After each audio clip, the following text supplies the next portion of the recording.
नमस्कार दोस्तों, मैं हूं आपका दोस्त प्रदीप। आज हम आप लोगों से माइक्रो फाइनेंस के बारे में बात करना चाहते हैं। आज माइक्रो फाइनेंस देश की जीडीपी में बहुत बड़ा योगदान दे रहा है। माइक्रो फाइनेंस को देश के गरीब से गरीब और सबसे निचले तबके तक पहुंचाने के लिए देश की सारी बैंक, एनबीएफसी, एनबीएफसी, एमएफआई और नो प्रॉफिट वाली एनबीएफसी, एमएफआई, साथ ही और भी तमाम एसएचजी जो गांव के आखिरी पंक्ति में बैठे हुए व्यक्ति तक क्रेडिट की सुविधा पहुंचा रहा है। माइक्रो फाइनेंस वैसे तो केवल क्रेडिट नहीं है, इसमें माइक्रो इंश्योरेंस भी होता है, रिमिटेंस भी होता है और भी छोटी सर्विसेज जो गांव के लोगों के लिए आवश्यक हैं, जो वित्तीय वो सारी होती हैं। लेकिन अभी मैं स्पेशली माइक्रो क्रेडिट की बात कर रहा हूँ। मैं आपको एक कहानी की पूरी श्रृंखला दिखाने जा रहा हूँ, जो ये बताएगा कि माइक्रो फाइनेंस ने देश के जीडीपी को बढ़ाने के लिए, देश से गरीबी को हटाने में कितना योगदान किया है। आज ये मेरा पहला वीडियो, जैसा मैंने आपसे पिछले हफ्तों में कहा था कि मैं जल्दी ही जो है अपने जॉब से फ्री होकर के आप लोगों को माइक्रो फाइनेंस की सक्सेस स्टोरी बताऊंगा। तो कल से हम लोग सक्सेस स्टोरी की तरफ बढ़ेंगे। तो आज मैं आपको एक छोटा सा स्टेटिक्स बताना चाहता हूँ कि माइक्रो फाइनेंस ने पिछले साल में कितना देश के लोगों को हेल्प किया है, मदद किया है और माइक्रो फाइनेंस की ग्रोथ रेट क्या है। तो एक बार मैं आपको बताता हूँ कि अभी माइक्रो फाइनेंस में टोटल जो है आप देखेंगे ना, तो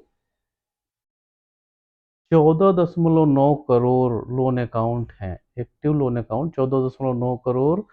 ये 31 मार्च 2024 का डेटा मैं बता रहा हूँ, basis on CRIF, basis on CRIF का जो डेटा है वो बताता है कि NBFC, MFI bank, SFB, NBFC,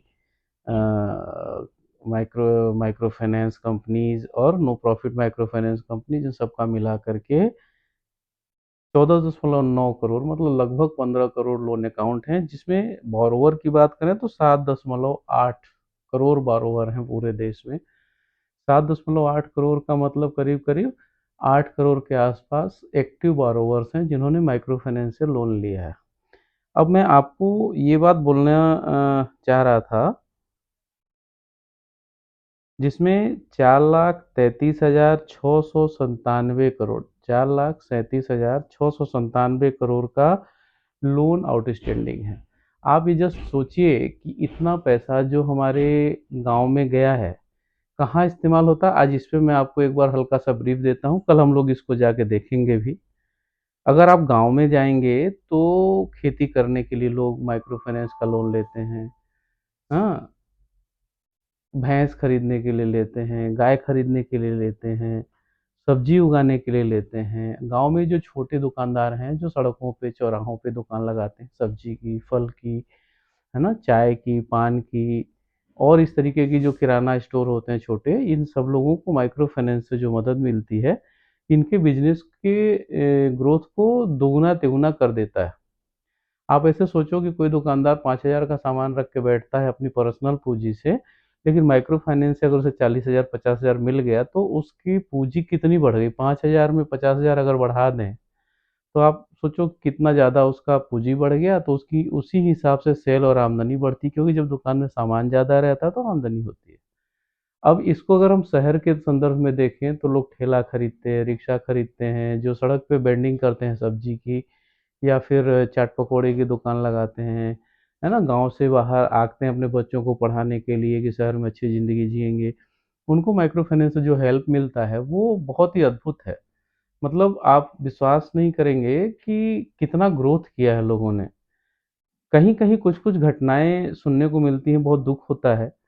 अब देखिए इतना बड़ा सेक्टर है ना, जैसा कि मैंने आपको बताया लगभग 15 करोड़ के आसपास बोरोवर हैं, मतलब लोन अकाउंट हैं, और करीब करीब 8 करोड़ के आसपास बोरोवर हैं। तो इनकी सेवा के लिए भी लोग लगे हुए हैं। और बड़ी बात ये बताऊं कि जो माइक्रो फाइनेंस में जो लोग लगे हुए हैं ना, इन्हीं बोरोवर्स के बच्चे हैं। सबसे बड़ी बात है कि इन्हीं बोरोवर्स के फैमिली से जो लोग निकले हैं वो आज माइक्रो फाइनेंस की जॉब कर रहे हैं। मतलब आप समझिए, हमारे देश के सबसे निचले तबके के लोग अपने बच्चों को इतना पढ़ा पा रहे हैं कि वो कम से कम माइक्रो फाइनेंस की सेवा में लगा देते हैं, तो उनकी फैमिली का स्थिति भी सुधरती है, साथ ही साथ लोगों का हेल्प भी होता है। अब मैं आपको एक चीज़ बताता हूँ कि कई बार मैं ये देखता हूँ कि यार माइक्रो फाइनेंस वाले आए, ऐसा किए, वैसा किए, ये आएँगे तो हम इनकी ये कर देंगे, वो कर देंगे, टाँगें तोड़ देंगे। दोस्त, आप जिनकी टाँगें तोड़ने की बात करते हो, वो आप ही में से किसी के बेटे हैं, किसी के पति हैं, किसी के भाई हैं। मैं बहुत दुखी हूँ कि आप लोग नेगेटिव मैसेज को पकड़ रहे हैं। पॉजिटिव मैसेज को पकड़ने की बहुत ज़रूरत है कि क्या माइक्रो फाइनेंस ने वास्तव में देश में कुछ किया है। तो इसकी ग्राउंड रिपोर्टिंग मैं कल से करूँगा। कल कोशिश करूँगा कि 2, 4, 5 केस स्टडी देख सकूँ। बिल्कुल ऐसे इलाके में चलूँगा जो आपको ये बताएगा कि मतलब अ, क्या बोलते हैं, वास्तव में माइक्रो फाइनेंस का कुछ इम्पैक्ट है कि नहीं। तो मैं आपको बताऊँ, कल पटना ज़िले के ऐसे इलाके में जहाँ गंगा नदी का बाढ़, सोन नदी का बाढ़ आया रहता है, आया होगा या आया है, उन इलाकों में चलेंगे और सक्सेस स्टोरी चेक करेंगे।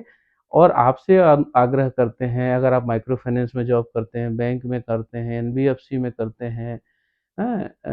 या फिर आप नो प्रॉफिट इंस्टीट्यूशन में हैं, या फिर आप जागरूक नागरिक हैं, तो इस वीडियो को ज़्यादा से ज़्यादा लोगों तक पहुँचाएँ। ज़्यादा से ज़्यादा लोगों से रिक्वेस्ट करें कि इस चैनल को सब्सक्राइब कर लें, क्योंकि आपको आज से आगे जब तक पॉजिटिव वातावरण नहीं बनता है माइक्रो फाइनेंस को लेकर के, एक्चुअल कहानी जो है लोगों तक नहीं पहुँचती, तब तक आपका सहयोग चाहिए, ताकि हम अपनी बात पहुँचा सकें। हम मतलब मैंने चूँकि माइक्रो फाइनेंस की सेवा की है, इसके अलावा भी बहुत सारे सेक्टर में काम किया, लेकिन मैक्सिमम समय मैंने माइक्रो फाइनेंस की सेवा की है। आज मैं किसी जॉब में नहीं हूँ। मैंने जॉब छोड़ करके माइक्रो फाइनेंस की सक्सेस स्टोरी आप लोगों को बताने के लिए ये काम शुरू किया है। जब तक मैं नए जॉब में जाऊँगा, तब तक मैं ये वीडियोज़ बनाता रहूँगा। और आप सबसे आग्रह करता हूँ कि मैक्सिमम से मैक्सिमम लोग मेरे चैनल को सब्सक्राइब करिए और इस वीडियो को ज़्यादा से ज़्यादा लोगों तक पहुँचाइए, जिससे कि लोगों के मन में माइक्रो फाइनेंस के प्रति एक अच्छा सकारात्मक पॉजिटिव वातावरण बन सके। नमस्ते, शुभ रात्रि। कल शाम को हम लोग मिलेंगे कुछ सक्सेस स्टोरी के साथ। नमस्ते।